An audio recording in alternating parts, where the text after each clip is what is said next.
స్వచ్ఛందంగా బంధాలని ధర్నాలో పాల్గొనమని చెప్తున్నాం. ఇంతవరకు వచ్చిన ప్రతి ఒక్క శాఖవారికి చేతులెత్తి ప్రారంభం చెప్తున్నాను. ధన్యవాదాలన్నా.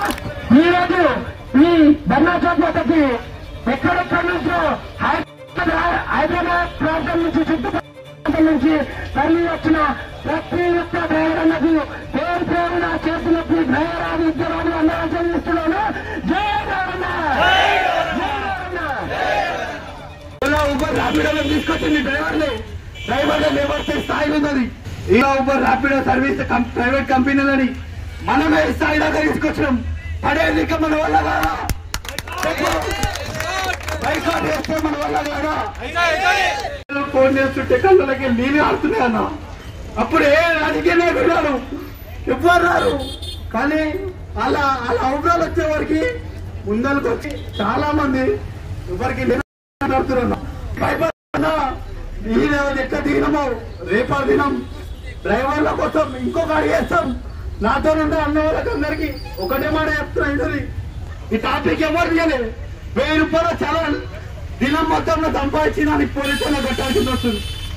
దాని గురించి ఎవరైనా మాట్లాడి రానా? ఇంతమంది ఉండరు. చెప్పురి మనసు మీద చేసుకుని ఇది దీని గురించి ఎవరైనా మాట్లాడినా చెప్పురి. మీరు చెప్పురన్నా. ఎవరు మాట్లాడలేదు అంటే ఇప్పుడు అదర్ స్టేట్ల గురించి రేట్ల గురించి కాదన్నా. మన దగ్గర ఉండుకుంటేనే మనకి తెలంగాణలో ఒక పార్కింగ్ జరగలేదు. దానికోసం ఎవరైనా బయట చేసిరా? ఇన్నేళ్ళకెళ్ళి ఓపెన్ అన్నా మనస్ఫూర్తి చేస్తున్నా బాధలు అనుకుంటే అనుకోరి. నేను ఒక మాట అంటానా, ఇన్ని అనం యూనియన్లు ఇన్ని అనం ఉన్నాయి. కానీ ఈరోజు ఒక డ్రైవర్ కి రోడ్డు పక్కన పార్కింగ్ పెడితే ఫోటో కొడితే వాడు అడగలే అన్నా. చెప్పు అది రియలా కాదా? డ్రైవర్లు ఆడేదా మనది? 3000 బిజినెస్ చేస్తే 1000 రూపాయలు అడిగితే 1000 రూపాయలు పెట్రోల్ వచ్చి 1000 రూపాయలు పిఎస్లో పాలు ఆడుతున్నాం. దానికి ఎవరు అడగారా? అంటున్నా. ప్రభుత్వం అడుగుతున్నాం. ఫోటో కొట్టాలని చెప్పింది పిఎస్ కాడికి పోతే ఎవరు రాబాను? వాళ్ళు మాట్లాడే మాటలు ఎట్లుండే అంటే ఆ పక్కన ఉన్న ఎవరైనా డ్రైవర్లు కూడా రెస్పాన్స్ గారు అంటే భయం అట్లా అయిపోయిందా? కానీ అలా ఇప్పటికీ కూడా చెప్తున్నా, మనకి ఐకమత్యం రాకపోయిందనుకో లోపలికి వెళ్ళి బాగా అన్నల నీళ్ళకెళ్ళి మీకు చెప్తున్నా. అది మీరు వేరే రకం అనుకుంటే నేను ఏం చేయలేను. కానీ ఒక మాట చెప్తున్నానా, ఈ రేట్లకి ఏ రకంగా కొట్టబుల్ అవుతుందనా? ఆటో అనుకంటే గీరంగా అయిపోయిందన్న బతుకు. చూడన్నా 400 ఆటో అన్న డ్రైవర్లకి ఇస్తే మనకి 107 రూపాయలు ఇస్తున్నా.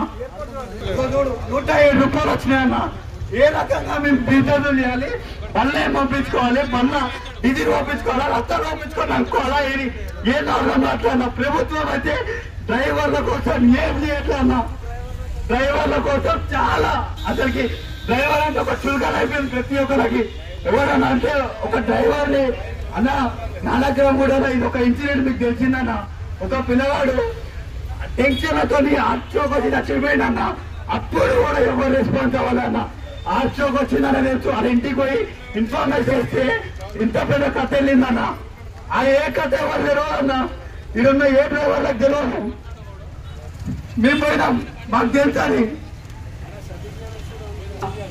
60 కిలోమీటర్లు 600, దాంట్లో 5% ట్యాక్స్, మళ్ళా ఔటర్ రింగ్ రోడ్ ఇది, దానికి ఒక 110 రూపాయలు టోలు.